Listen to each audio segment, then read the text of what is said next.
नमस्कार, मेरा नाम है अंकित पांडे। स्वागत है आप सभी का इटर्नल क्लासेस पर। इंडियन पॉलिटी बाय लक्ष्मीकांत की इस सीरीज़ में आज हम लोग पढ़ने वाले हैं पिट्स इंडिया एक्ट 1784 के बारे में, या आप इसी को कह सकते हैं ईस्ट इंडिया कंपनी एक्ट 1784। लोग गलतियां करते हैं और उन गलतियों से सीखने की कोशिश करते हैं, उन्हें सुधारने की कोशिश करते हैं। ब्रिटिश गवर्नमेंट भी इन एक्ट्स के द्वारा कुछ ऐसा ही करने की कोशिश कर रही थी।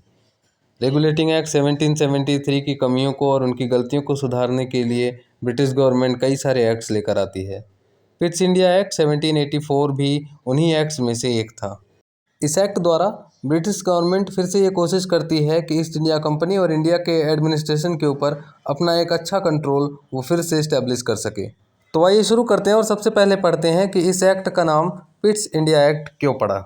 इस एक्ट का नाम विलियम पिट द यंगर, जो कि ब्रिटिश प्राइम मिनिस्टर थे, उनके नाम पर पिट्स इंडिया एक्ट पड़ता है। विलियम पिट के बारे में बात करें तो अभी तक के इतिहास में पूरे विश्व में सबसे youngest prime minister William Pitt ही हुए हैं, जो मात्र 24 साल की उम्र में ब्रिटिश गवर्नमेंट में प्राइम मिनिस्टर का कार्यभार अपने हाथों में ले चुके थे।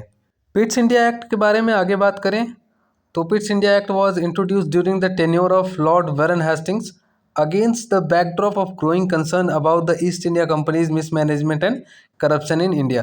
तो भारत में ईस्ट इंडिया कंपनी के अंदर जो करप्शन हो रहा था, जो उसकी मिसमैनेजमेंट की प्रॉब्लम थी, उसको ध्यान में रखते हुए बंगाल के फर्स्ट गवर्नर जनरल यानी लॉर्ड वारन हेस्टिंग के टेन्योर के दौरान पिट्स इंडिया एक्ट को इंट्रोड्यूस किया गया। ठीक है, यहाँ तक आपको याद रखना है कि कौन से गवर्नर जनरल के अंदर इसको इंट्रोड्यूस किया गया, तो वो थे लॉर्ड वारन हेस्टिंग्स के अंदर। ठीक है, आइए अब बात करते हैं इस एक्ट से जुड़े कुछ फीचर्स के बारे में। तो इसका सबसे पहला feature, it distinguished between the commercial and political function of the company. तो यहाँ पे पॉलिटिकल फंक्शन को अलग कर दिया गया और कॉमर्शियल फंक्शंस को अलग कर दिया गया, यानी कि अब ब्रिटिश गवर्नमेंट जो थी वो पॉलिटिकल फंक्शंस को डील करेगी और कंपनी जो है वो कमर्शियल फंक्शंस को डील करेगी। ठीक है, आगे चलते हैं। It allowed the court of directors to manage the commercial affairs but created a new body called the Board of Control to manage the political affairs. Thus, it established a system of double government. तो dual government का एक और system यहाँ पे हमको देखने को मिलता है। कंपनी को ये काम दिया गया कि वो कॉमर्शियल अफेयर्स को डील करेगी और उसके लिए कौन रिस्पॉन्सिबल होगा, court of directors. But political affairs को डील करने के लिए, उसको मैनेज करने के लिए एक नई बॉडी बनाई गई जिसका नाम था board of control. Board of Control was created to regulate Indian affairs and East India Company, which included the Secretary of State as chairman, the Chancellor of Exchequer and 4 other members appointed by the Crown। तो Board of Control में total कितने member हैं? 6 members हैं। East India company के affairs और India के administration को regulate करने के लिए ये बॉडी बनाई गई थी। 6 मेंबर में सेक्रेटरी ऑफ स्टेट, जो इस बोर्ड ऑफ कंट्रोल के चेयरमैन भी होंगे, चांसलर ऑफ एक्सचेकर और 4 अदर मेंबर्स जो क्राउन द्वारा अपॉइंट किए जाएंगे, वो इन 6 मेंबर्स में शामिल होंगे। ये आपको याद रखना है। Secretary of state, chancellor of exchequer और 4 अदर मेंबर्स जो क्राउन द्वारा अपॉइंट किए जाएंगे। ठीक है, ये आपको याद रखना है। बोर्ड ऑफ कंट्रोल के पावर और फंक्शंस की बात करेंगे तो सबसे पहला पॉलिटिकल सुपरविजन, कि इंडिया में मौजूद सभी सिविल, मिलिट्री और रिवेन्यू मैटर्स जो भी ईस्ट इंडिया कंपनी से रिलेटेड हो चाहे इंडिया से रिलेटेड हो, सारे सिविल, मिलिट्री और रिवेन्यू मैटर्स वो कौन सुपरवाइज करेगा, वो करेगा बोर्ड ऑफ कंट्रोल। उसके बाद अगला जो पावर है वो इसको दी गई डायरेक्टिव अथॉरिटी। डायरेक्टिव अथॉरिटी का मतलब ये है कि सारे इंस्ट्रक्शंस, चाहे वो ईस्ट इंडिया कंपनी को हो या फिर उसके ऑफिशियल्स को हो, तो सारे ऑर्डर्स और इंस्ट्रक्शंस वो कौन सेंड कर सकता है, वो सेंड कर सकता है बोर्ड ऑफ कंट्रोल। इसके साथ इसको एक वीटो पावर भी दी गई कि कंपनी अगर किसी भी पॉलिटिकल मैटर में कोई रूल बनाती है तो उस रूल को ओवर रूल करने का, यानी उस रूल को नल एंड वॉइड डिक्लेयर करने का एक जो अधिकार दिया गया, एक जो पावर दी गई, वो बोर्ड ऑफ कंट्रोल को दी गई। साथ ही साथ सिक्रेसी मेंटेन करने के लिए एक सीक्रेट कमेटी बनाई गई, ताकि जो भी सेंसिटिव इन कम्युनिकेशंस हो रही हैं, है ना, बोर्ड ऑफ कंट्रोल के अंदर या ईस्ट इंडिया कंपनी के मैनेजमेंट के अंदर, उसको मेंटेन करने के लिए, उसकी सिक्रेसी को मेंटेन करने के लिए ये सीक्रेट कमेटी बनाई गई, है ना, बोर्ड ऑफ कंट्रोल के द्वारा।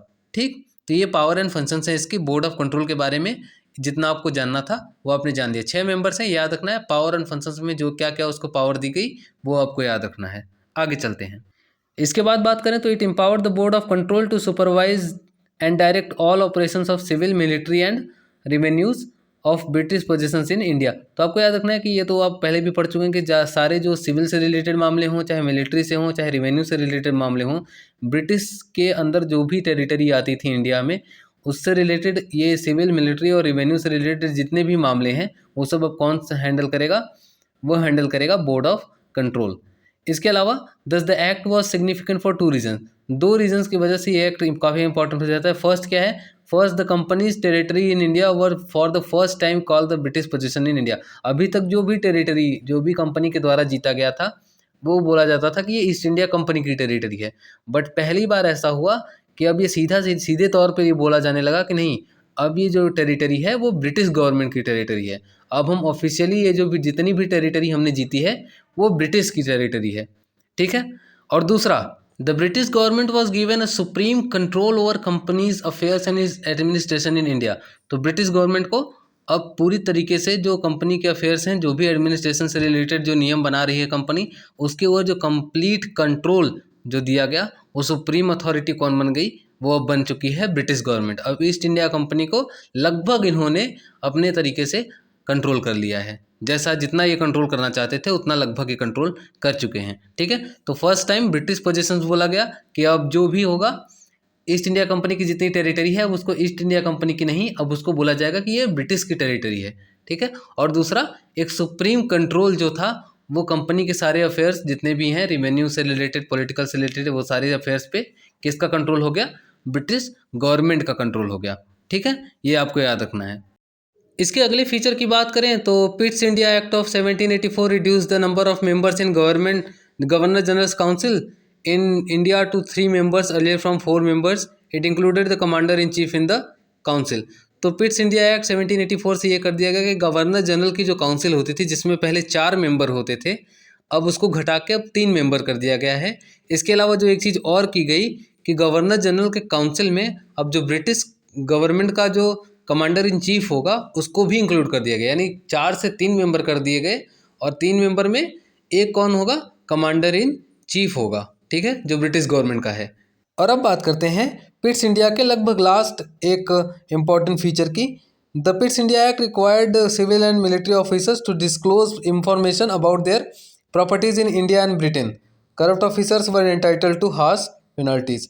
तो अब पिट्स इंडिया एक्ट द्वारा ये कर दिया गया, ये रिक्वायर्ड मतलब एक कंपलसरी रिक्वायरमेंट हो गया कि जितने भी सिविल और मिलिट्री ऑफिसर्स हैं वो अपनी प्रॉपर्टी, जो उनके पास प्रॉपर्टी है, चाहे वो इंडिया में हो चाहे वो ब्रिटेन में हो, उसकी सारी जानकारी वो बोर्ड ऑफ कंट्रोल को यानी ब्रिटिश गवर्नमेंट को प्रोवाइड करेंगे, ठीक है। और अगर ऐसा लगता है ब्रिटिश गवर्नमेंट को कि वो उनमें से कोई करप्शन के थ्रू ये पैसे कमा रहा है तो उसके ऊपर अच्छी खासी पेनल्टी लगाई जाएगी, ठीक। तो ये कुछ इंपॉर्टेंट फीचर्स पिट्स इंडिया एक्ट के आप अभी तक पढ़ चुके हैं। इसके आगे जो भी एक्ट्स आते हैं उनके साथ मैं आपको मिलूंगा नेक्स्ट वीडियो में। तब तक अगर आपको वीडियो पसंद आता है तो वीडियो को लाइक करिए, शेयर करिए। ECB इन्फोनाइट के नाम से इंस्टाग्राम और टेलीग्राम पे आप हमसे जुड़ सकते हैं। चैनल को सब्सक्राइब कर लीजिएगा ताकि आपको नोटिफिकेशंस आते रहें, मिलते रहें, ठीक है। Thank you so much.